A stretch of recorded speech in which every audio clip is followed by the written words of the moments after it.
Bismillahirrahmanirrahim. Assalamualaikum warahmatullahi wabarakatuh.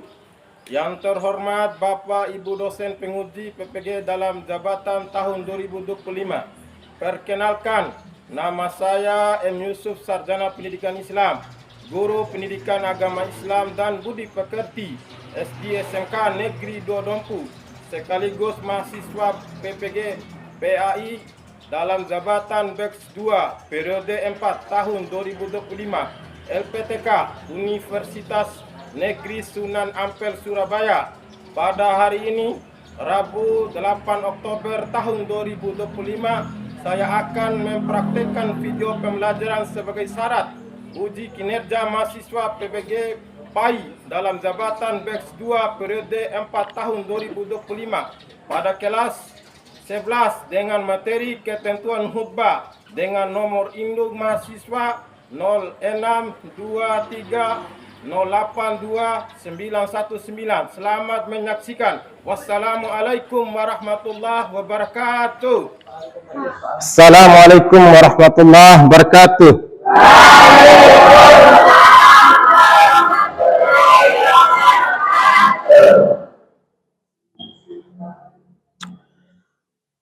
Bagaimana kabarnya hari ini anak-anak?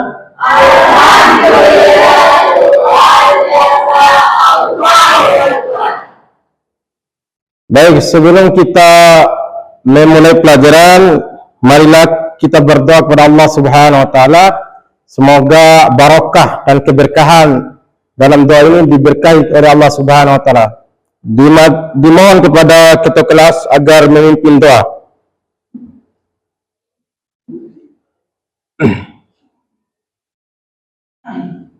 Sebelum kita memulai pelajaran hari ini, mari kita berdoa. Kita mulai. Bismillahirrahmanirrahim. Rabbi shrahli sadri wa yassir li amri wahlul 'uqdatam min lisani yafqahul qawli. Rabbi zidna ilma warzuqni rahmah. Amin.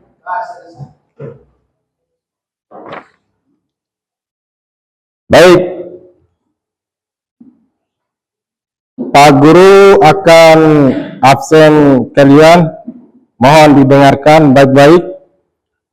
Salsabila Aulia, Farida, Nurul Fadilah, Sunarti, M. Sarif Amaluddin, M.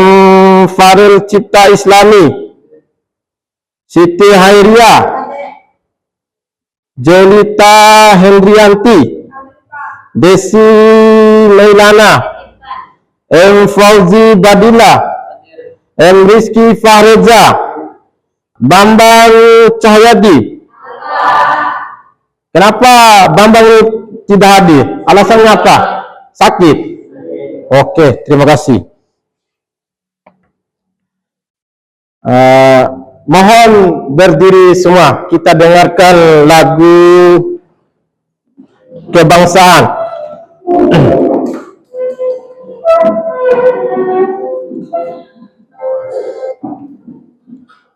Baik,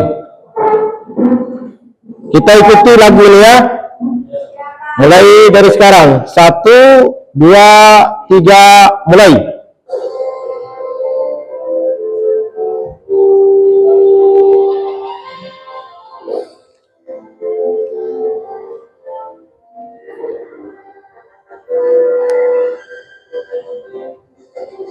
Garuda Pancasila, akulah pendukungmu. Patrio proklamasi, sedia berkorban untukmu. Pancasila dasar negara, rakyat adil makmur sentosa. Pribadi bangsaku, ayo maju, maju, ayo maju, maju, Ayo maju, maju. Oke, silakan duduk kembali.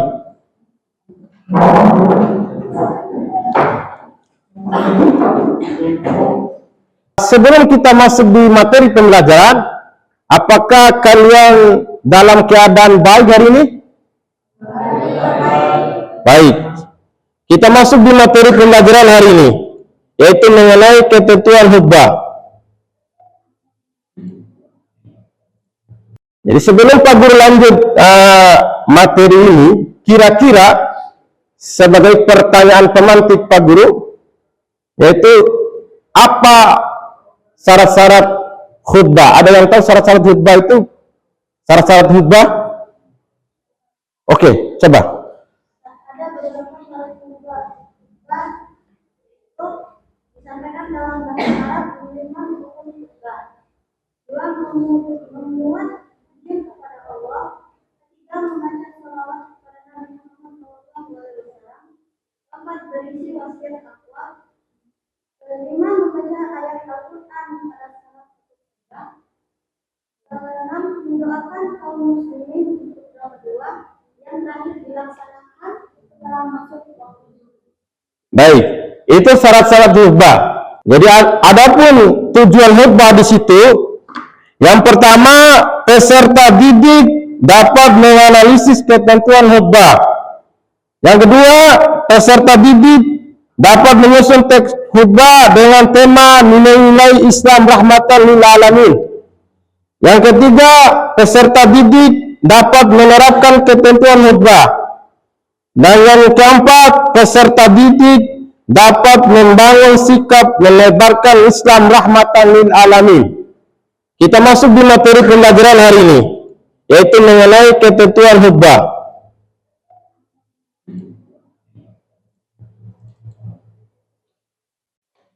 Jadi materi kita itu yaitu ketentuan khutbah. Yang pertama, pengertiannya. Jadi pengertian khutbah di situ yaitu menyampaikan pesan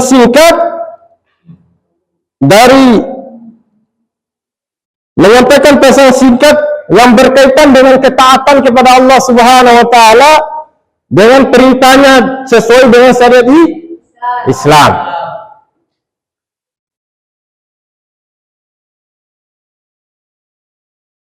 Sedangkan dalam zalilnya atau ayat yang pendukung tentang khutbah itu, Allah Subhanahu wa taala berfirman, Allah Subhanahu wa taala menjelaskan, menggambarkan dalam sebuah firman-Nya dalam surat Ali Imran surat ketiga ayat 104 itu, bahwasanya Allah berfirman, "Wattakum minkum ummatun yad'una ilal khair wa ya'muruna bil ma'ruf wa yanhauna 'anil munkar wa ulaika humul muflihun," kata Allah Subhanahu wa taala.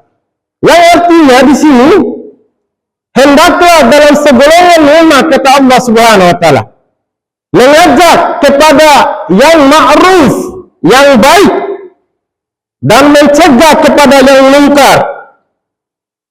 Dan dari yang mungkar, mereka itulah orang-orang yang beruntung. Artinya dalam ayat ini mengatakan bahwasanya, menggambarkan dalam sebuah firman ini dalam surat Ali Imran ayat 104 itu, disuruh kepada manusia agar senantiasa mengerjakan amal-amal soleh dan menjauhi perbuatan-perbuatan maksiat. Oke.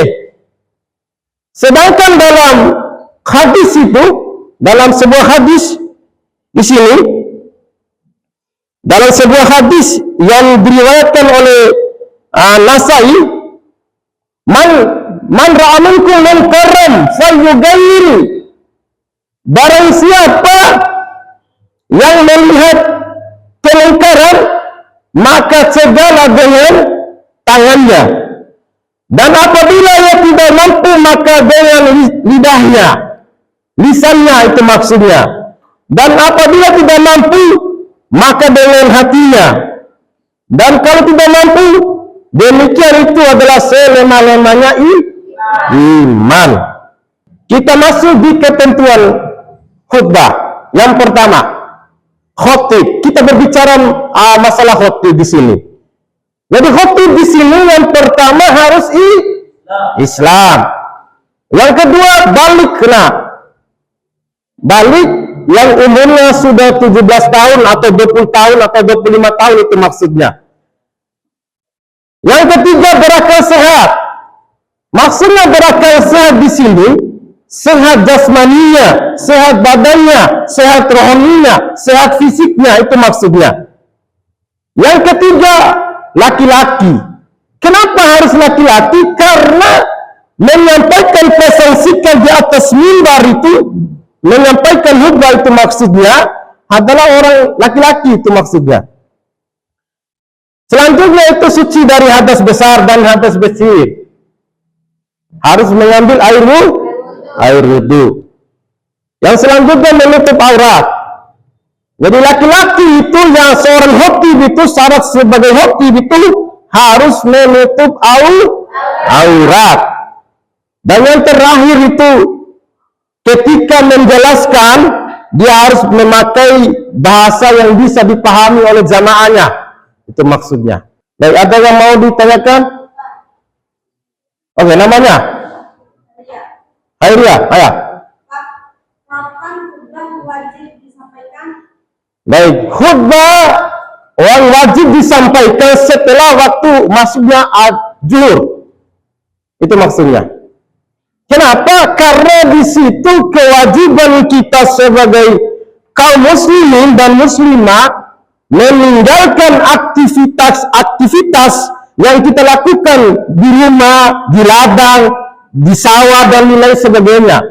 Wajib hukumnya seorang laki-laki menunaikan kewajiban sebagai kaum muslimin, yaitu salat Jumat. Bisa dimengerti? Baik. Bagaimana? Nak? Yang lain? Oke. Sunarti. Siapa? Siapa yang menyampaikan khutbah itu? Yang menyampaikan khutbah itu seorang khotib yang ditunjuk oleh BKM masjid itu, maksudnya. Yang ditunjuk oleh BKM masjid untuk menyampaikan pesan singkat di atas mimbar, itu seorang khotib, itu maksudnya. Ada yang lain? Ya. Baik, Faraja, apa? Berapa jumlah khutbah dalam sholat Jumat? Baik, khutbah itu berapa khutbah dalam sholat Jumat? Ada dua, nah.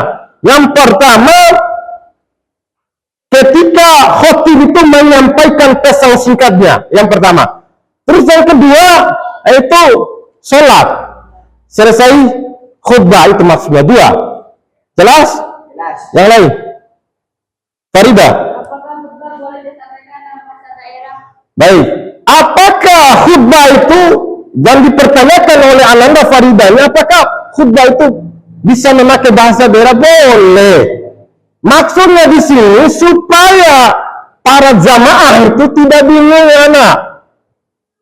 Bahasa yang disampaikan oleh seorang khotib yang menyampaikan khutbah itu bisa dipahami oleh jamaahnya.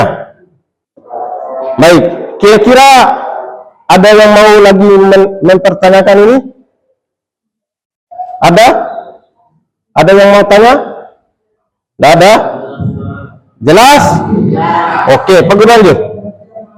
Selanjutnya itu tentang rukun khutbah. Dari rukun khutbah itu membaca hamdalah, alhamdulillahirabbil alamin dan seterusnya, itu maksudnya. Yang kedua membaca dua kalimat syahadat, asyhadu an la ilaha illallah wa asyhadu anna muhammadar rasulullah, itu maksudnya. Yang ketiga membaca salawat, Allahumma shalli ala sayyidina Muhammad wa ala ali sayyidina Muhammad kama shallaita ala Ibrahim, dan seterusnya.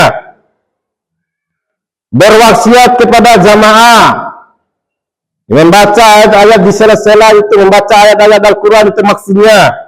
Yang terakhir itu berdoa pada khutbah kedua. Setelah khutbah pertama selesai, seorang khotib itu berdoa di khutbah yang kedua. Ya, kedua itu maksudnya.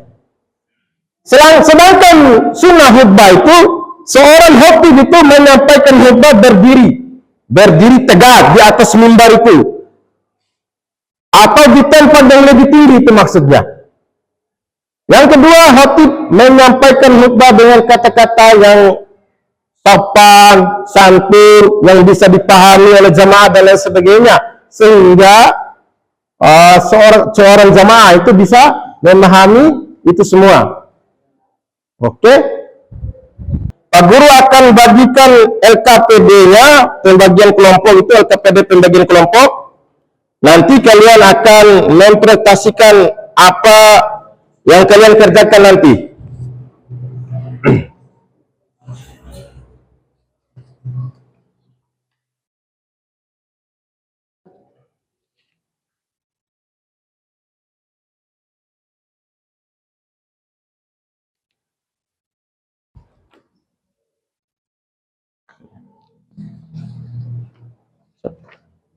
Baik.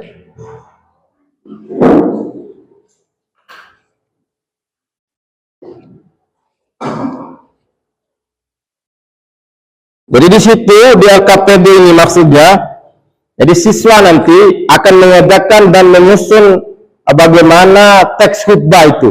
Bisa dimengerti? Oke, silakan bekerja. Dibagi kelompoknya. Ya, di rolling.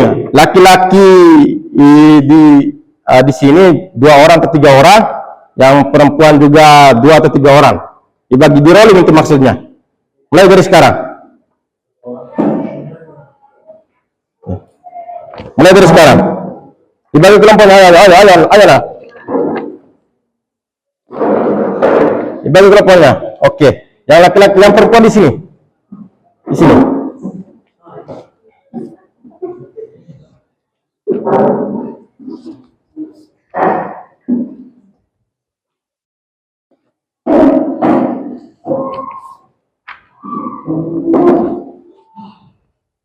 Nah. Ya, dikerjakan kelompok itu.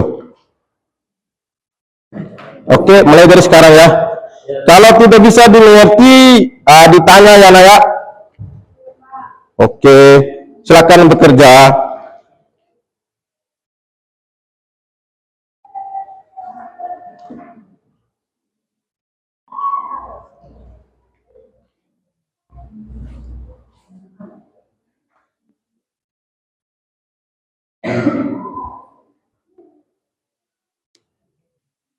Jangan lupa tulis nama kelompoknya, siapa teman-temannya. Ya.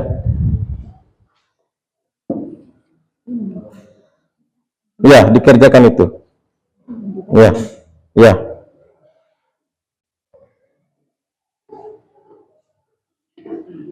Nanti kalian presentasi cara menyusun ini, cara menyusun teks khutbahnya ya. Oke? Jelas? Ada yang mau ditanyakan lagi? Oke, silakan bekerja. Ya.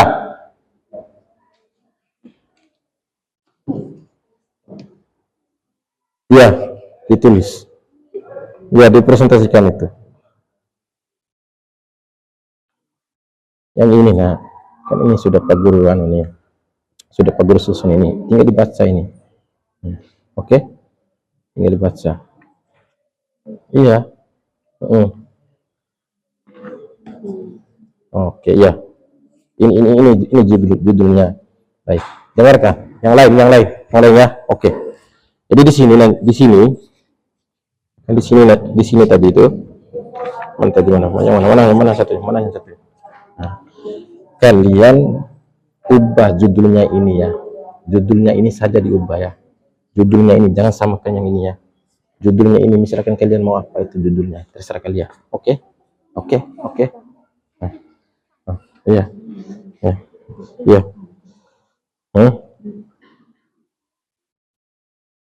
Ini pembukaannya ini. Ini jawabannya. Yang ini. Nah, yang ini. Jadi ini dengarkan. Coba Pak Guru lihat. Oke. Mana? Ya, coba. Nah, yang ini. Yang mana tadi? Yang ini. Iya. Ya, dibacakan ini saja. Oke. Coba yang ini. Oke, itu aja. Coba yang ini. Ah, ya. Bisa. Bisa. Oke. Coba. Ah, baik. Oke.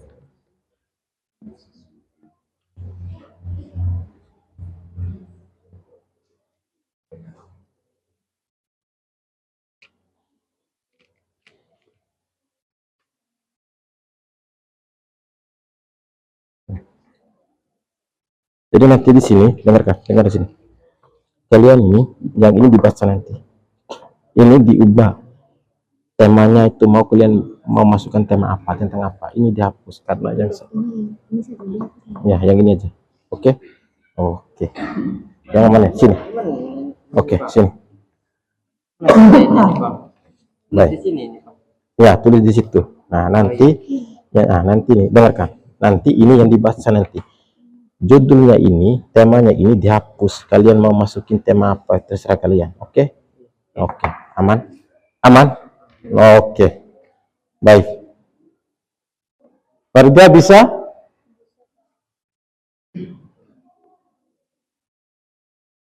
Nurul bisa, Nurul?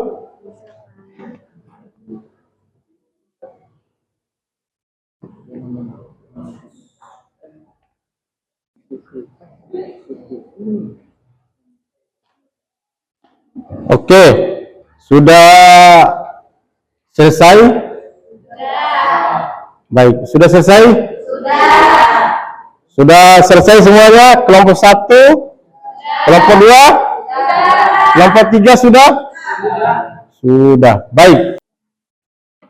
Mulai dari kelompok 1 akan mempresentasikan kelompoknya. Silakan maju di depan. Berdiri. Oke.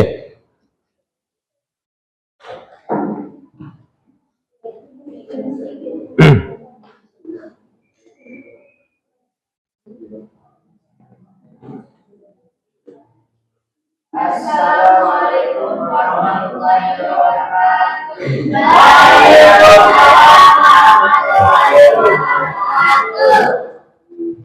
Perkenalkan, saya Salka Bilaulia. Lulus Adilah. Kami dari kelompok 1 ingin mempresentasikan hasil diskusi kelompok kami mengenai struktur teks khutbah dan contoh khutbah yang akan kami bawakan. Pertama, struktur teks khutbah. 1. Pembukaan berisi tentang puji-pujian kepada Allah, selawat kepada Nabi Muhammad SAW, dan wasiat takwa. Yang kedua, isi khutbah menjelaskan tema tertentu berdasarkan ayat Al-Quran atau hadis dan disampaikan dengan nasihat dan pengingat. Yang terakhir, penutup, doa untuk umat Islam, doa untuk pemimpin dan keselamatan bangsa, dan menutup dengan hamdalah. Berikutnya contoh khutbah yang akan dibawakan oleh M. Rizky.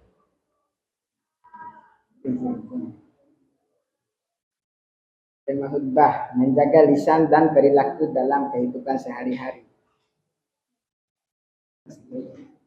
Alhamdulillah, segala puji bagi Allah Subhanahu wa taala yang telah memberikan kita nikmat iman dan Islam. Salawat dan salam semoga tercurahkan kepada junjungan kita Nabi Muhammad sallallahu alaihi wasallam, keluarga, sahabat dan seluruh umatnya hingga akhir zaman. Masyarul muslimin rahimakumullah. Saya berwasiat kepada diri saya dan hadirin sekalian untuk selalu bertakwa kepada Allah dengan sebenar-benarnya takwa. Pada kesempatan yang mulia ini, marilah kita merenungkan pentingnya menjaga lisan dan perilaku kita sehari-hari.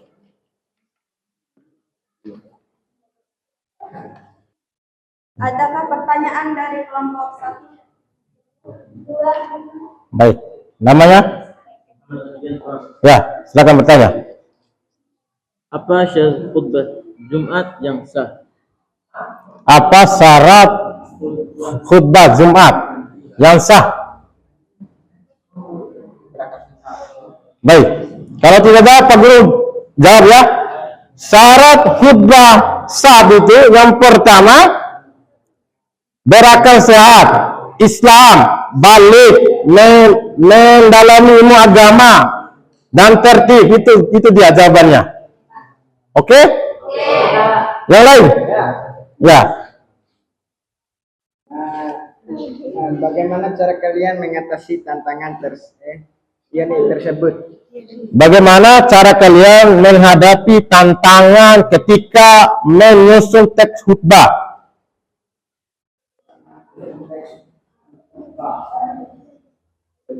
Cara yang sesuai dengan tema khutbah.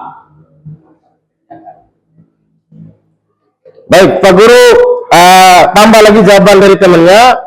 Bagaimana cara tantangan teks khutbah yang kita lakukan itu? Yaitu dengan cara menyusun mulai dari syarat-syarat khutbah, sunnah khutbah, dan syarat-syarat khutbah dan lain sebagainya. Sehingga ketika kita menyusun teks khutbah itu bisa dimengerti oleh kita sebagai khotib itu, dan bisa dimengerti oleh jamaah-jamaah yang mendengarkan apa yang kita jelaskan di jamaah itu pada saat hari Jumat itu maksudnya. Kenapa kemudian Pak Guru mengatakan hal demikian? Karena memang khutbah ini sangat penting. Kebanyakan orang-orang kaum muslimin dan muslimat pada zaman sekarang, pada saat sekarang ini, banyak meninggalkan kewajibannya sebagai orang yang beriman, sebagai kaum muslimin dan muslimat yang mengerti bagaimana esensi dari khutbah itu, sehingga mengakibatkan para jamaah yang mendengarkan pesan khutbah yang kita sampaikan itu bisa dimengerti, anak. Ada lagi yang mau ditanyakan? Sekian dari kelompok kami. Wassalamualaikum warahmatullahi wabarakatuh. Dari upload di kelompok 3.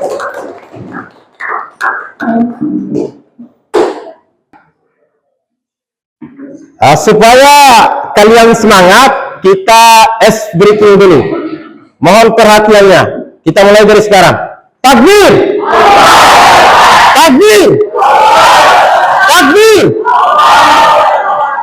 Baik, ketiga kelompok tadi, Pak Guru mengapresiasi apa saja yang kalian jelaskan tadi. Sangat bagus sekali, itu menurut Pak Guru. Jadi ketiga kelompok tadi menyusun teks khutbah sudah bagus, mulai dari cara menjaga lisan kita, adab dan akhlak, perbuatan baik dan lain sebagainya. Itu semua supaya apa? Supaya kita yang menyampaikan khutbah, supaya jamaah itu bisa mengerti apa yang dijelaskan oleh kita, apa yang disampaikan oleh kita, itu maksudnya. Supaya teman-teman ini bisa dimengerti lah.